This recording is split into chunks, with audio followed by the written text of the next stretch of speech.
జాతీయవాద జర్నలిజానికి అసలైన వేదిక నేషనలిస్ట్ హబ్ ని సబ్స్క్రైబ్ చేసుకోండి. నోటిఫికేషన్స్ కోసం బెల్ ఐకాన్ పై క్లిక్ చేయండి. నమస్తే, వెల్కమ్ టు నేషనలిస్ట్ హబ్. ఇవాళ ఒక ప్రత్యేక అతిథి నేషనలిస్ట్ హబ్ స్టూడియోలో ఉన్నారు. వారి గురించి చెప్పే ముందు తెలంగాణ రాజకీయాల్లో మలుపు తిప్పిన సందర్భాల గురించి మనం ఒక్కసారి మాట్లాడుకోవాలనిపిస్తోంది. సుమారు 10 సంవత్సరాల భారత రాష్ట్ర సమితి ప్రభుత్వము కూలిపోవడానికి లేదా అధికార మార్పిడి జరగడానికి చారిత్రక సందర్భంగా నిలిచినటువంటి ఎన్నిక హుజూరాబాద్ ఉప ఎన్నిక.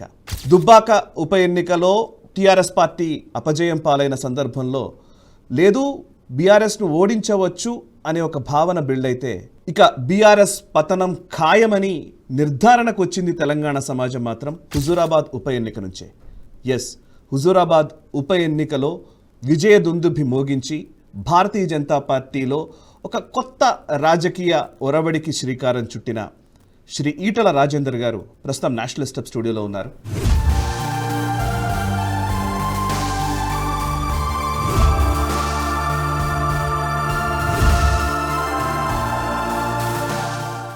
ఎస్, 2023 అసెంబ్లీ ఎన్నికల్లో తన ఓటమి ఒకవైపు కనిపించినప్పటికీ మళ్ళీ ఇప్పుడు మల్కాజ్గిరి లోక్సభ అభ్యర్థిగా ప్రజల ముందుకొచ్చారు.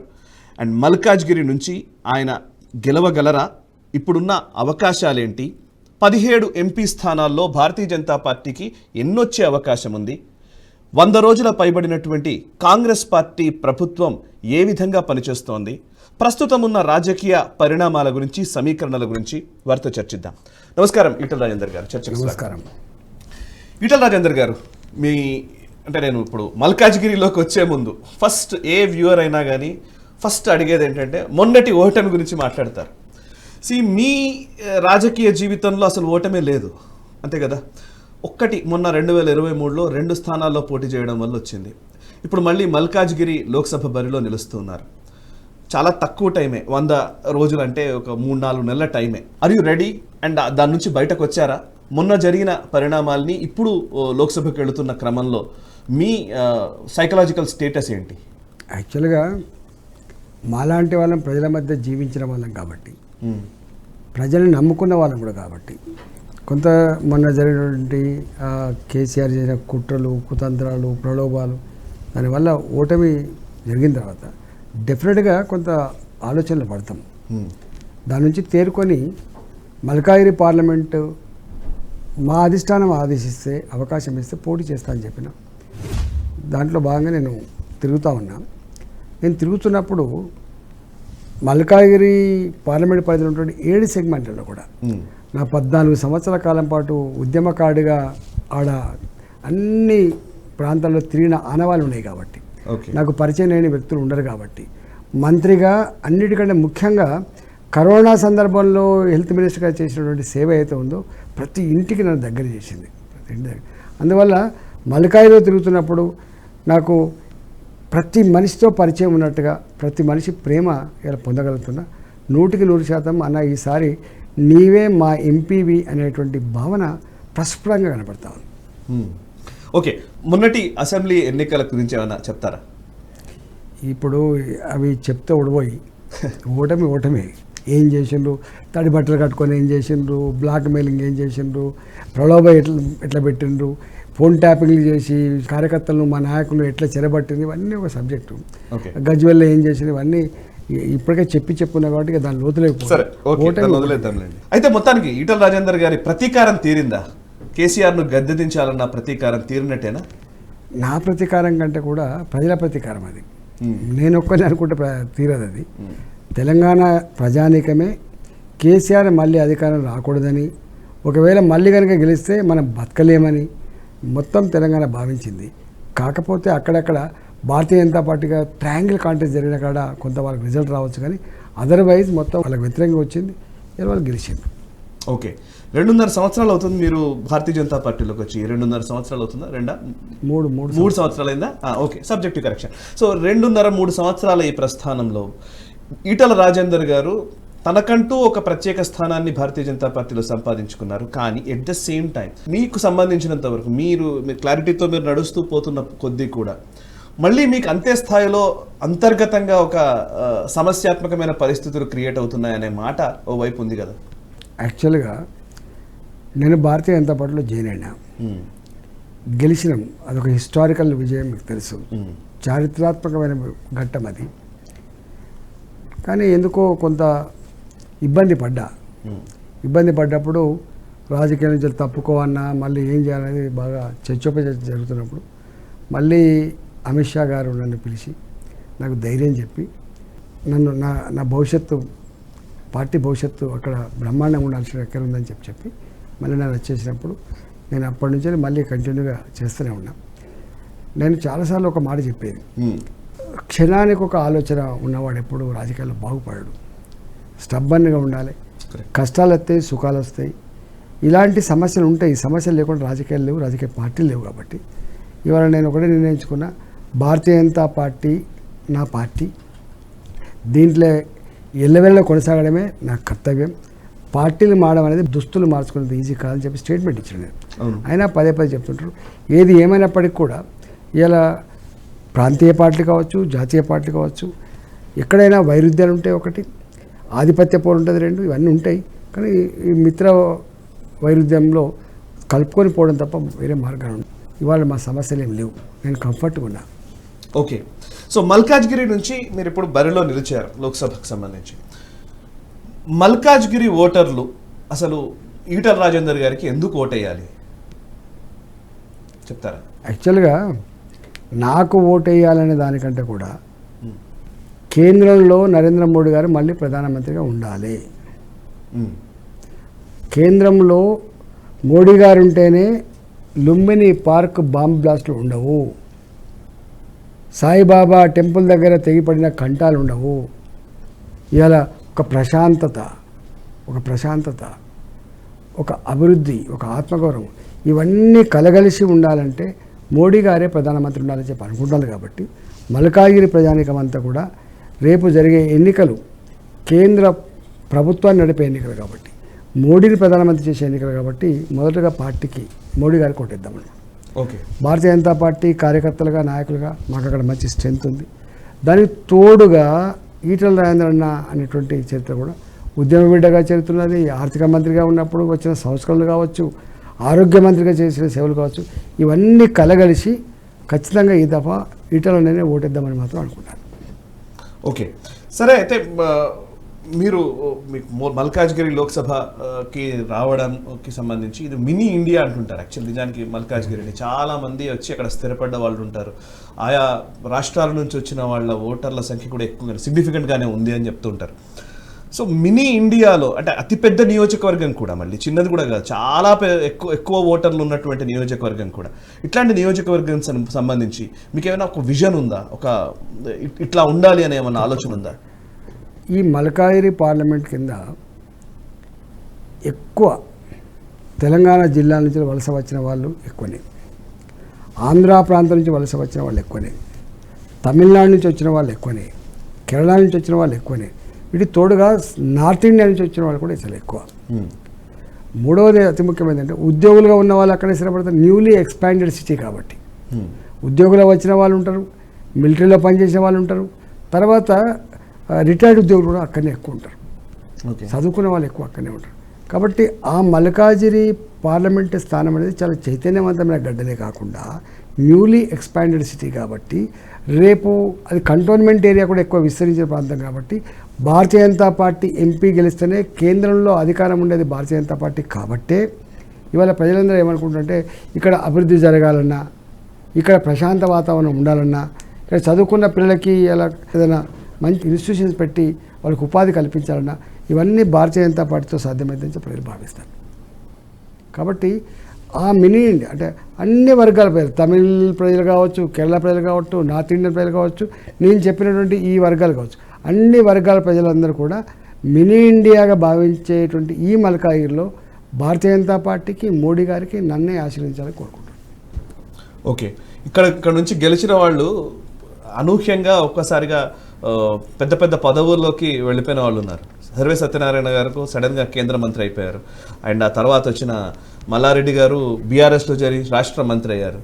రేవంత్ రెడ్డి ముఖ్యమంత్రి అయ్యారు. ఈటల రాజేందర్ రాబోయే రోజుల్లో ఏవైనా అలాంటి దాని కొనసాగింపులో ఉంటారా? తెలియదు అట్లా, నేను ప్రిడిక్షన్ చేసేది చెప్పగలుగుతాను. Okay okay right. దాన్ని చాలా సింపుల్గానే తీసేస్తున్నారు మీరు. కాకపోతే మీరు సిగ్నిఫికెంట్ లీడర్ కాబట్టి డెఫినెట్గా ఇంకొక కొత్త పొజిషన్లో ఉంటారనే ఒక అభిప్రాయం కూడా ఉంటుంది. ప్రజల అభిప్రాయం నేను ఏం చేయలేదు, కానీ నా అభిప్రాయం ఇక్కడ పరిమితం. Okay right sir. అయితే కాంగ్రెస్ గురించి ఒకసారి మాట్లాడదాం సార్. మీరు భారత రాష్ట్ర సమితి, అదే టీఆర్ఎస్, యాక్చువల్లీ భారత రాష్ట్ర సమితి అనే మాట కూడా చాలా మందికి అలవాటు అవ్వని పరిస్థితి కనబడుతోంది. ఆయన ఢిల్లీ స్థాయి ఆలోచనలు చేసిన తర్వాత ఆటోమేటిక్గా అది మళ్ళీ అధికారమే కోల్పోవాల్సిన పరిస్థితి వచ్చింది. కేసీఆర్ కూతురు కవిత ఈరోజు తీహార్ జైల్లో ఉంది. సో ఇట్లాంటి సందర్భంలో కాంగ్రెస్ పార్టీ ఒకవైపు అధికారంలోకి వచ్చింది. ఈ పొలిటికల్ జంక్షన్లో తెలంగాణ సమాజం ఏదైతే కోరుకుందో ఆ కోరుకున్న ఫలాలు తీర్చడం కోసం మేము పనిచేస్తామని కాంగ్రెస్ చెబుతోంది ఒకవైపు. మీరు తెలంగాణ ఉద్యమకారుడు, ప్రస్తుతం భారతీయ జనతా పార్టీలో ఉన్నారు. మీకు అట్లా అనిపిస్తోందా కాంగ్రెస్ పాలన చూస్తే? వాళ్ళు ఇచ్చిన 6 గ్యారంటీలు అని చెప్తున్నారు, కానీ 66 హామీలు ఉన్నాయి. 66 హామీలు ఉన్నాయి.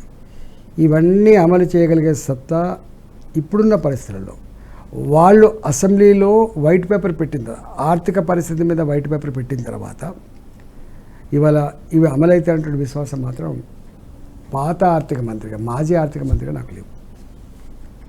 అసలు అవ్వదు. ఎందుకంటే చాలా ఖజానా కష్టంగా అంతా వాళ్ళే పెట్టారు, నేను చెప్పట్లే. కేసీఆర్ గారు ఓడిపోయిన తర్వాత, కాంగ్రెస్ పార్టీ అధికారంకి వచ్చిన తర్వాత అప్పుల కుంపటిగా మార్చిండ్రు, చిప్ప చేతికి ఇచ్చిండ్రు, జీతాలు ఇచ్చే పరిస్థితి లేదు. నేను చెప్పట్లే, ముఖ్యమంత్రి చెప్తా ఉన్నాడు, మంత్రులు చెప్తా ఉన్నారు. భారత హోంమంత్రి గారి దగ్గర పోయినరు, ఆర్థిక మంత్రి దగ్గర పోయినరు, ప్రధానమంత్రి దగ్గర పోయినరు. మాకు కొంత ఆర్థిక వెసులుబాటు కల్పించండి, మాకు రుణం ఎక్కువ పొందేటువంటి అవకాశం ఏంటని చెప్తా ఉన్నారు. దాన్ని బట్టే మనకు అర్థం కావాలి ఇక్కడ ఆర్థిక స్థితి మంచిది లేదు. ఇంతెందుకు, కేసీఆర్ గారు పాలించిన కాలంలోనే జీతభత్యాలు కూడా సరిగ్గా ఇచ్చే పరిస్థితి లేకుండా, మీకు తెలవాలి. బిగబట్టుకొని రైతు బంధు ఇవ్వాలంటే అన్నింటినీ ఆపించి, బిల్లులు అన్నీ ఆపించి దానికి ఇచ్చి అవసరం తెచ్చేది. అట్లా సంవత్సరాల తరబడి బిల్లులు రాని వాళ్ళు ఉన్నారు. చిన్న పనులు చేసినటువంటి సర్పంచులు, ఎంపీటీసీలు బిల్లులు రాకపోతే సూసైడ్ చేసుకున్నారు. ఆ పరిస్థితి ఇక్కడ ఈ రాష్ట్రంలో ఉండే. అందువల్ల ఇంకా వీరు 10,000 కాదు నేను ఇచ్చేది రైతు బంధు, 15,000 ఇస్తా అని చెప్పండి ఎకరానికి, సంవత్సరానికి. ఇవాళ కౌలు రైతులు కూడా 12,000 రూపాయలు ఇస్తా అని చెప్పండి. నేను తర్వాత 2 లక్షల రూపాయల వరకు రుణమాఫీ చేస్తా అని చెప్పిండు మీరు. ఇక ప్రతి మహిళకు 2,500 రూపాయలు వృత్తి ఇస్తా అని చెప్పిండు నెల. ఇవన్నీ ఎక్కడ సాధ్యమవుతాయండి? సాధ్యమయ్యే పనులేవి. జీతాలు ఇచ్చే కేసీఆర్ గారు ఉన్నప్పుడే ఒక 5 జిల్లాల జీతభత్యాలు ఒక వారం ఇచ్చిండ్రు, ఇంకొక 5 జిల్లాల జీతభత్యాలు ఇంకొక వారం ఇచ్చిండ్రు. జీతభత్యాలు ఫస్ట్ వీక్లో ఇవ్వాలని రూల్ ఏమైనా ఉందా? కష్టాలు ఉన్నప్పుడు వాళ్ళు కూడా చదువుకోవాలి కదా అని చెప్పి మాట్లాడిన కేసీఆర్ ఇలా నంబర్ వన్ అని చెప్పిన కేసీఆరే చేయలేకపోయిండు. మరి వీళ్ళు ఎక్కడ చేస్తారో వాళ్ళే తెలుసుకోవాలి. ఓకే కాదు, ఫోన్ ట్యాపింగ్ గురించి మీ అభిప్రాయం ఏంది? మీరు కూడా గణేశాలు మాట్లాడింది మాట. ఎందుకో దౌర్భాగ్యం. అసలు పోయినసారి ఫోన్ ట్యాపింగ్ అనేది సత్యం 2014-15 నుంచి మొదలైంది ఈ ఫోన్ ట్యాపింగ్ అనేది. ఎందుకంటే రాజయ్య గారు ఉప ముఖ్యమంత్రిగా ఉండంగా ఆయన బర్తరఫ్ చేయించే సమయం వచ్చినప్పుడు, ఆయన తీసే సమయం వచ్చినప్పుడు మేము అడిగినాం, ఎందుకు తీసేస్తున్నావు? ఆయన దళిత ఉప ముఖ్యమంత్రి, మాదిగ బిడ్డ, దళితుడే ముఖ్యమంత్రి అవుతా అని చెప్పినటువంటి ఈ రాష్ట్రంలో ఉన్నొక్క దళిత ఉప ముఖ్యమంత్రి తీసేస్తే కష్టమైందంటే నా దగ్గర అన్ని ఆధారాలు ఉన్నాయని చెప్పిండు. అంటే మాకు ఏమర్థమైందంటే, ఓహో అన్ని ఫోన్లు ట్యాప్ అవుతున్నాయి అని చెప్పి అప్పుడు అర్థమైంది మాకు. ఓకే అప్పుడే చెప్పారు. 14 ఎండింగ్ 15 అది నాకు తెలిసి. రాజయ్య గారు ఎప్పుడు బర్తరఫ్ అయ్యిండో ఒకప్పటికన్నా ముందే ఫోన్ ట్యాపింగ్ అవుతుంది. సో ఇప్పుడు దీని మీద ఎట్లాంటి చర్యలు ఉండాలంటారు? కానీ ప్రజాస్వామ్యంలో సరే నిఘా సంస్థలు ఉంటాయి, ఇంటెలిజెన్స్ వ్యవస్థలు ఉంటాయి, మా మాటల మీద నిఘా పెట్టుకోవచ్చు, మా ప్రాణాల మీద నిఘా పెట్టుకోవచ్చు. కానీ ఇట్లా ఫోన్ ట్యాపింగ్ చేసి వ్యక్తిగత స్వేచ్ఛను హరించే అధికారం ఎవరికి లేదు. ఇది మంచిది కాదు.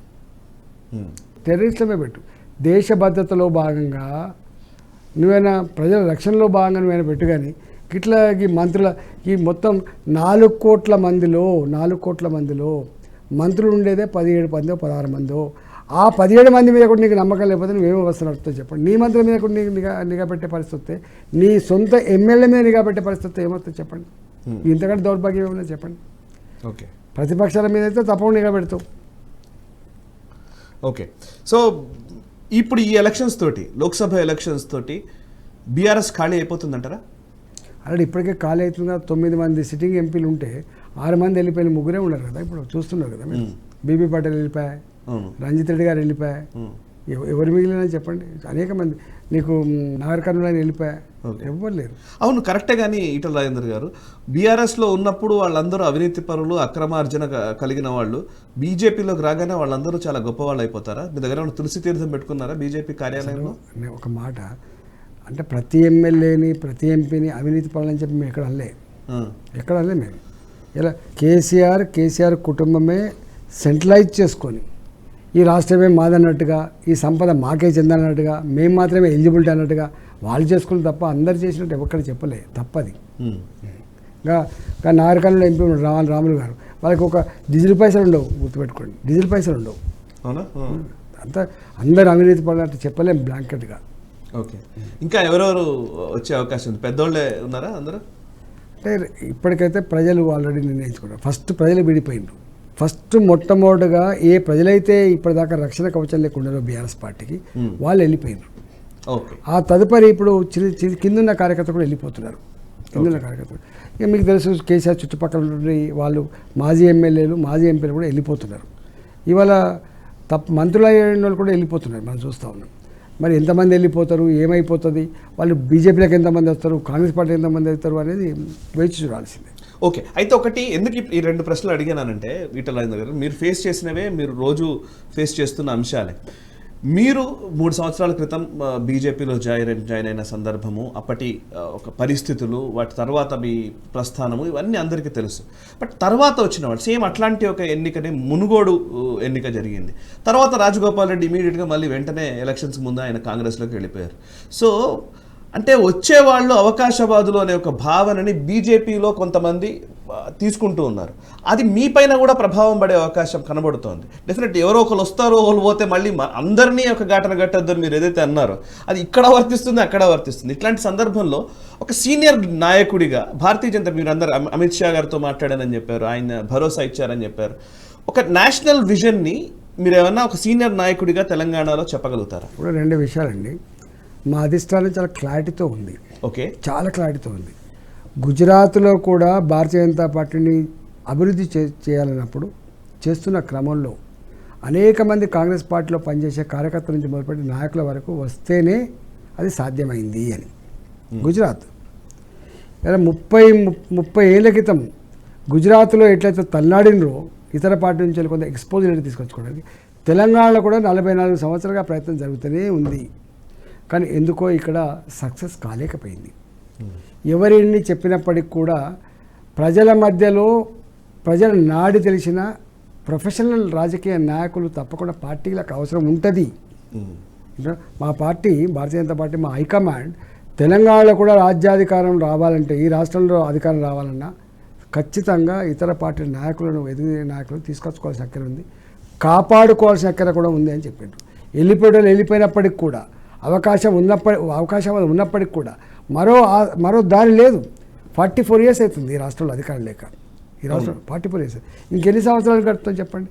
ఇలా మోడీ గారి హవా ఇంత గొప్పగా ఉన్న కాలంలో కూడా మొన్న అసెంబ్లీ ఎన్నికల్లో మేము చూసినాం. ఇవాళ పార్లమెంట్ ఎన్నికలు కాబట్టి, ఇవాళ నేషనల్ ఎన్నికలు కాబట్టి కొంత మాకు ఫలితం వచ్చే ఆస్కారం ఉంది. దీన్ని బేస్ చేసుకొని, ఆధారం చేసుకొని రేపు పురోగమించాల్సిన అక్కర ఉంటుంది. ఈ పురోగమనంలో తప్పకుండా బీఆర్ఎస్ పార్టీ ఉన్న నాయకత్వం అంతా ఖాళీ అవుతున్నప్పుడు అలా కొంతమంది మేము తీసుకొచ్చుకోవాల్సిన అక్కర ఉంటే తప్పకుండా. ఓకే, తప్పు కాదు. ఓకే, సో ఎగ్జిస్టింగ్ వ్యక్తులకు ఏం చెప్తారు? వీళ్ళు ఎలా ఆలోచించారు? అంటే జనరల్ ఇప్పుడు మనం ఉంటామండి, ఎగ్జిస్టింగ్ వ్యక్తులకు మా వాళ్ళు కళ్ళల్లో వత్తలేసుకొని వార్డు మెంబర్ నుంచి మొదలుపెట్టి పార్లమెంట్ స్థాయి వరకు గెలవాలని, ప్రభుత్వం రావాలని కోరిక ఉన్నది. ప్రభుత్వం రావాలని కోరిక ఉన్నప్పటికీ కూడా ఎందుకో సక్సెస్ కాలేకపోతుంది. కాబట్టి ఇట్లా ఉండి కొట్లాడి అలానే బాధపడే కంటే కూడా మళ్ళీ ఎన్నికల తర్వాత మళ్ళీ కుమిలిపోయే కంటే మళ్ళీ ఇంకొక పార్టీ వాళ్ళ దర్వాజా కాడికి పోయి మన కార్యకర్తలు ఈ పోలీస్ స్టేషన్ ఫోన్ చేయి, ఎంఆర్ఓకి ఫోన్ చేయనటువంటి దుస్థితి రాకుండా ఉండాలంటే మోడీ గారు అధికారంకి వచ్చిండు. రథయాత్ర చేసిండు అద్వానీ గారు, రామాలయ నిర్మాణం కోసం రథయాత్ర చేసిండు. 370 ఆర్టికల్ రద్దు కావాలి, జమ్మూ అండ్ కాశ్మీర్ వైపు కన్నెత్తి చూడొద్దు అనేటువంటిది కూడా చేసినాం. ఇలా ఎన్ని చేసినప్పటికి కూడా ఉద్యమాలకే పరిమితమైన తప్ప మనం సక్సెస్ కాలేదు. అధికారం వచ్చిన తర్వాత ఎన్ని పనులైనాయండి. ఇవాళ 370 ఆర్టికల్ రద్దు అయిపోయింది. జమ్మూ అండ్ కాశ్మీర్ ఎన్నడూ ఎవడు కన్నెత్తి చూడని పరిస్థితి వచ్చింది. ఇవాళ రామాలయం కట్టి భారతీయ సంస్కృతిని, భారతీయ ప్రాచీన తత్వాన్ని ఇలా మళ్ళీ మనం పాదుకొలిపోయలేము. ఇవాళ ఈ దేశంలో ప్రశాంతత, అభివృద్ధి అన్నిటికీ మిక్కిలి ప్రపంచ చిత్రపటం మీద ఆమె ఇండియన్ అనేటువంటి స్థాయికి తెచ్చింది మోడీ గారు. ఒకప్పుడు అమెరికన్ ప్రెసిడెంట్ గురించి గొప్పగా చెప్పుకునేది, ఇంకో దేశ అధ్యక్షుడి గురించి గొప్పగా చెప్పుకునేది. ఇవాళ భారత ప్రధానమంత్రి గొప్పడనే పరిస్థితికి వచ్చింది. ఇప్పటిదాకా మీరు డిస్కస్ చేస్తున్నప్పుడు ఇలా రష్యా ఉక్రెయిన్ యుద్ధం జరుగుతుంది.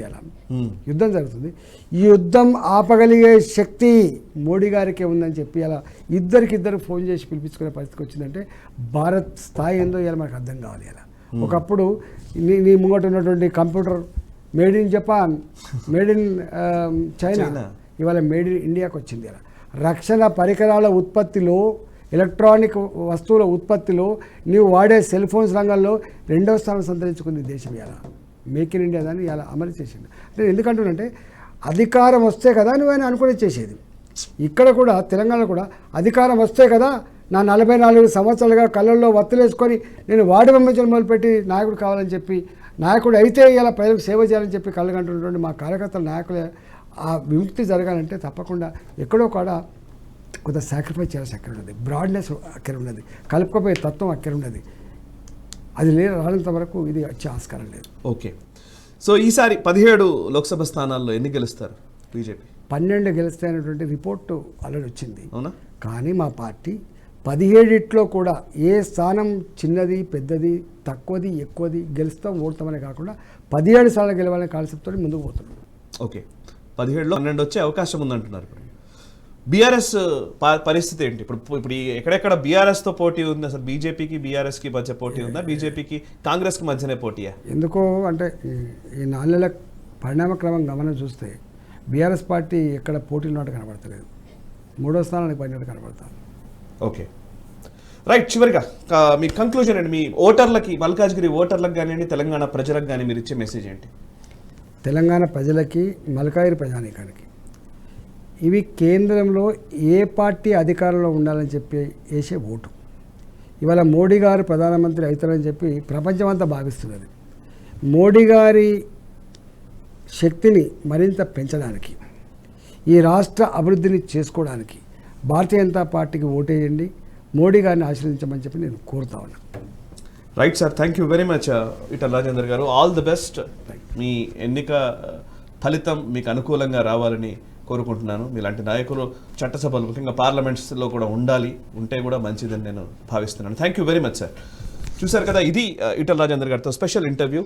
ఈటల రాజేందర్ గారు చాలా స్పష్టంగా ఉన్నారు. నేషనల్ విజన్ తెలంగాణలో కూడా రావాలి, తెలంగాణలో అధికారం దిశగానే మన అడుగులు సాగాలి, ఆ దిశగానే మా ప్రయత్నం ఉంటుంది. ఇప్పుడు లోక్సభలో ఖచ్చితంగా సిగ్నిఫికెంట్ సీట్లను మేము గెలవబోతున్నామన్న ధీమాను వ్యక్తం చేస్తున్నారు. Let's wait and see Malkajgiri ఓటర్లు ఆయనకు అనుకూలంగా తీర్పునిస్తారా లేదా అనేది కాలం నిర్ణయిస్తుంది, అక్కడి ప్రజలు నిర్ణయిస్తారు. చూస్తున్నాం నేషనల్ స్టెప్, మనసా వాచా కర్మణ, దేశ హితం కోసం. ఈ వీడియో మీకు నచ్చినట్టయితే లైక్ చేయండి, 10 మందికి షేర్ చేయండి. అలాగే కామెంట్ల రూపంలో మీ అభిప్రాయాలను మాతో పంచుకోండి. Nationalist hub group of channels ను సబ్స్క్రైబ్ చేసుకుని తెలుగునాట జాతీయవాద జర్నలిజాన్ని ప్రోత్సహించండి. ఈ వీడియో కింద ఉన్న బెల్ ఐకాన్ పై క్లిక్ చేయడం మర్చిపోవద్దు.